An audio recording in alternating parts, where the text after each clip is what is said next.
नमस्कार दोस्तों, जय श्री कृष्ण। दर्शकों, अभी तक हमने सभी ग्रहों की चर्चा की है, लेकिन शुक्र ग्रह पर हम पूर्ण रूप में चर्चा नहीं कर पाए। तो आज हम बात करते हैं शुक्र ग्रह एक परिचय कि शुक्र ग्रह आखिर होता क्या है और उसका अन्य ग्रहों के साथ संबंध होने पर वो कैसा प्रभाव देता है, उसकी युति क्या योग बनाती है। तो दोस्तों, हमारे साथ वीडियो के अंत तक बने रहिएगा ताकि इस संबंध में आपको पूरी जानकारी मिल सके। आखिर शुक्र ग्रह है क्या? शुक्र ग्रह एक तिलिस्म है। तिलिस्म कहो तो एक माया है, ये सब कुछ देता है, लेकिन इसके बारे में कई लोग अनभिज्ञ हैं। आज हम उसी की जानकारी आपको दे देंगे। शुक्र एक ब्राह्मण ग्रह है, स्थिर तत्व लिए हुए ग्रह है, लेकिन ब्राह्मण ग्रह है। वृषभ राशि और तुला राशि इसकी राशियां हैं। ये दो राशियों का स्वामी होता है। कन्या राशि में ये नीच का होता है, तो मीन राशि में ये उच्च का होता है। मीन राशि भी एक ब्राह्मण ग्रह राशि है, ब्राह्मण तत्व लिए हुए राशि है। तो दोस्तों, शुक्र एक दैत्य गुरु है, लेकिन ब्राह्मण है, और ब्राह्मण होने के कारण वो विशेष रूप से सब कुछ देता है। अध्यात्म भी देता है और मोह माया भी देता है, शानो शौकत भी देता है, वैभव भी देता है। सभी कुछ शुक्र देता है। जरूरत है तो इसके योग और युति को पहचानने की। अगर ये कमजोर है तो ऊपर द्वारा, हीरे के द्वारा हम इसे मजबूत बना सकते हैं। शुक्र वैभव है तो शुक्र आलीशान जीवन देता है, शानो शौकत देता है, सब कुछ देता है। तो दोस्तों, आज हम इसी शुक्र पर चर्चा करते हैं। शुक्र अगर 12वें भाव में चला जाता है तो ये भाव उसके लिए सबसे श्रेष्ठ माना गया है, क्योंकि 12वां भाव सहन सुख का भी होता है, खर्चे का भी होता है, और शुक्र खर्चा करवाता है। शुक्र अपने ऐशो आराम पर खर्चा करवाता है, अपने वैभव पर खर्चा करवाता है, अपने कपड़ों पर, गहनों पर, सभी पर खर्चे करवाता है, अच्छी जीवन देता है। तो शुक्र वहाँ पर बलवान माना गया है, सब कुछ देता है, आकर्षण देता है वहाँ पर वो। तो दोस्तों, शुक्र अगर सूर्य के साथ बैठ जाता तो सूर्य अग्नि तत्व लिए हुए है, उग्रता है उसमें, तो शुक्र वीर्य का कारक है, कामुकता का कारक है। और जब कामुकता और अग्नि मिल जाती है तो उसमें अत्यधिक तीव्रता आ जाती है। तो सूर्य और शुक्र की युति अत्यधिक कामुक बना देती है। यहाँ पर शुक्र अस्त भी हो जाए तो थोड़ा तकलीफदेह हो जाता है, क्योंकि वो अपना जो शाइनिंग है वो खो बैठता है। सूर्य में बहुत अधिक चमक होती है तो वो उसे सहन नहीं कर पाता है।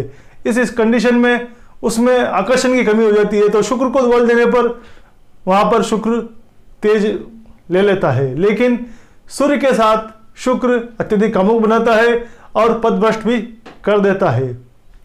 अब हम बात करते हैं चंद्रमा की। तो शुक्र और चंद्रमा तरलता है और शुक्र प्यार है, कला है। और चंद्र और शुक्र का संबंध कला में निपुण बना देता है, प्यार में परिपक्व कर देता है। ऐसे व्यक्ति का प्यार विपरीत लिंग के प्रति आकर्षण अत्यधिक होता है। विपरीत लिंग उस जातक के प्रति इतना आकर्षित होता है कि वो जहाँ जाता है अपना एक होरा बना लेता है, एक समूह बना लेता है। विपरीत लिंग उसके प्रति इतना आकर्षित होता है कि अगर पुरुष है तो स्त्रियों का समूह उसके साथ रहता है, मित्रता उनके साथ अत्यधिक होती है, और स्त्री है तो उसका पुरुषों के साथ मित्रता अत्यधिक होती है। विपरीत लिंग को अपनी ओर खींचने की क्षमता चंद्र शुक्र में होती है। दोनों जब साथ मिल जाते हैं, क्योंकि एक तरलता है और एक प्यार है, तो जब तरलता किसी के साथ मिल जाती है तो वो उसे बाहर के ले जाती है। वहाँ पर वो अपने आप को संयम में नहीं रख पाता है और वो बहक जाता है प्यार में। लेकिन एक बात और है, चंद्र और शुक्र की युति प्रेम में स्वच्छता भी लाती है।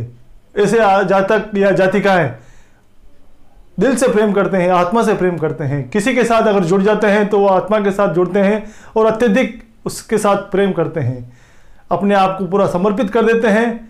समर्पण की भावना उनमें अत्यधिक होती है। तो ये चंद्र शुक्र का प्रभाव अगर संयमित हो जावे और सही रूप से चले तो ये प्रेम की पराकाष्ठा है, शुद्ध प्रेम की पराकाष्ठा है। इनमें अत्यधिक अपने जीवन साथी के प्रति समर्पण की भावना होती है। लेकिन अगर इसके साथ कोई पाप प्रभाव मिल जाता है, मंगल राहु शनि का प्रभाव मिल जाता है, तो ये अवैध संबंध जीवन बर्बाद भी कर देता है। अत्यधिक कामुकता बढ़ा देता है और ये कामुकता उसे असंयमित करके जीवन को बर्बादी की ओर ले जाती है। ये योग फलदायी है तो नुकसानदायक भी है। अब हम बात करते हैं मंगल शुक्र के ऊपर। मंगल और शुक्र की युति, क्योंकि मंगल भी अग्नि तत्व लिए हुए है और पापी ग्रह है। सूर्य वहाँ पर पापी ग्रह नहीं है, अग्नि तत्व लिए हुए है, लेकिन यहाँ मंगल और शुक्र की युति ग्रस्त जीवन को बर्बाद कर देती है। लेकिन कला के क्षेत्र में अत्यधिक विकास देती है, कला को निपुण कर देती है, क्योंकि मंगल में एक ऊर्जा है, आवेश है, और कला के साथ जब ऊर्जा का संयोग बन जाता है तो व्यक्ति हर कला में निपुण होता है। ऐसे लोग कुश्ती के क्षेत्र में, खेल के क्षेत्र में अत्यधिक नाम कमाते हैं। सेना में ऐसे लोग अत्यधिक नाम कमाते हैं। अगर इनको सही दिशा मिल जाए, इस ऊर्जा को सही दिशा मिल जाए और शुक्र की कला उसके साथ हो जाए तो व्यक्ति बहुत ही आगे निकलता है और अपना नाम और यश कीर्ति प्राप्त करता है। लेकिन अगर ये मंगल शुक्र का संबंध सप्तम भाव में हो जाए तो विवाह सुख से वंचित कर देता है। विवाह कई बार नहीं भी होने देता है, और विवाह हो भी जाता है तो ऐसे व्यक्ति जातक या जातिका है अवैध संबंधों की ओर अत्यधिक आकर्षित होती हैं। खुद पर संयम नहीं रख पाते क्योंकि मंगल आवेश है, और वो जब शुक्र के साथ मिलता है तो असंतुलित होके वो बढ़ता है आगे। मंगल और शुक्र का संबंध कला के क्षेत्र में सर्वश्रेष्ठ माना गया है, तो वैवाहिक सुख के लिए ये अनैतिक माना गया है, दुखदायी माना गया है। अब हम बात करते हैं शुक्र बुध की। बुध वाणी है, पाक कला है, और जब शुक्र जैसा ग्रह, कलात्मक ग्रह इसके साथ मिल जाता है तो दोस्तों शुक्र और बुध का संबंध व्यक्ति को वाक्पटुता बना देता है, व्यापार के क्षेत्र में वृद्धि कर देगी। बुध व्यापार का भी कारक है, और शुक्र जब उसके साथ मिलता है तो व्यापार को एक कला के रूप में वो अपने आप को प्रदर्शित करता है, और वो व्यक्ति नाम कमाता है, अत्यधिक ऐश्वर्य कमाता है, पैसा कमाता है, आर्थिक रूप से समृद्ध रहता है। बुध और शुक्र की युति आर्थिक रूप से समृद्ध करती, बहुत ही अच्छा राजयोग माना गया है बुध शुक्र की युति। तो दोस्तों शुक्र और बुध जब साथ होते हैं तो व्यक्ति को सब कुछ देते हैं। अब हम बात करें गुरु की। शुक्र और गुरु दोनों ब्राह्मण, गुरु भी ब्राह्मण है, एक देव गुरु है और एक दैत्य गुरु है, लेकिन दोनों अगर साथ मिल जाते हैं तो आध्यात्मिक क्षेत्र में वृद्धि करते हैं। ऐसे लोग अगर अवैध संबंधी बनाते हैं तो गुरु उसे कवर अप करके चलता है, वो गुप्त रूप से रहता है। गुरु और शुक्र नैतिकता की ओर बढ़ाते हैं। कई बार अगर गुरु अगर पक्ष बल में अच्छा है, बली है, और शुक्र के साथ मिल जाता है तो ऐसे आदमी संस्कारवान हो जाते हैं, धार्मिक हो जाते हैं, अध्यात्म में खूब नाम कमाते हैं, अध्यात्म में रुचि रखते हैं, और आध्यात्मिक क्षेत्र में वो दिल से जुड़ते हैं, उनमें प्रपंच की भावना नहीं होती है। और अगर जीवन साथी के साथ वो समर्पित रहते हैं, ईमानदार रहते हैं, आत्मा से उनका संबंध होता है, पति पत्नी में मधुर संबंध दोनों के बीच में रहते हैं। अब हम बात करते हैं शुक्र शनि का संबंध। शुक्र जहाँ कामुकता है तो शनि मलेच्छ ग्रह है। शुक्र शनि का संबंध अगर बन जाता है तो कई बार विधवा औरतों के साथ संबंध बना देता है, विधवा औरत के साथ शादी करवा देता है। लेकिन यहाँ पर हम एक बात करते चलें, शनि जो है वो आध्यात्म में भी ले जाता है, संत बनाता है, और शुक्र और शनि का संबंध कई बार आध्यात्मिक की ओर भी जोड़ देता है। लेकिन विशेष रूप से आम तौर पर देखा जाता है कि शुक्र और शनि का संबंध अच्छा नहीं माना गया है। हाँ, इसमें यह बात कह सकते हैं अवैध संबंध की ओर ले जाएगा, लेकिन आर्थिक रूप से ये बहुत ही अच्छा योग भी माना गया है। क्योंकि अगर शनि तपाता है, दुख देता है, लेकिन जब शुक्र के साथ मिल जाता है तो अपार धन संपदा, स्थिर धन संपदा भी देता है। शुक्र शनि का संबंध आर्थिक रूप से बहुत अच्छा माना गया है, लेकिन वैवाहिक सुख के लिए अवैध संबंधों का निर्माण करता है, पदभ्रष्ट करता है, गलत कार्यों की ओर प्रग्रसित करता है, दलित युवतियों के साथ संबंध बनाता है, नौकरानी के साथ संबंध बनाता है, विधवा के साथ संबंध बनाता है, परित्यागता के साथ संबंध बनाता है।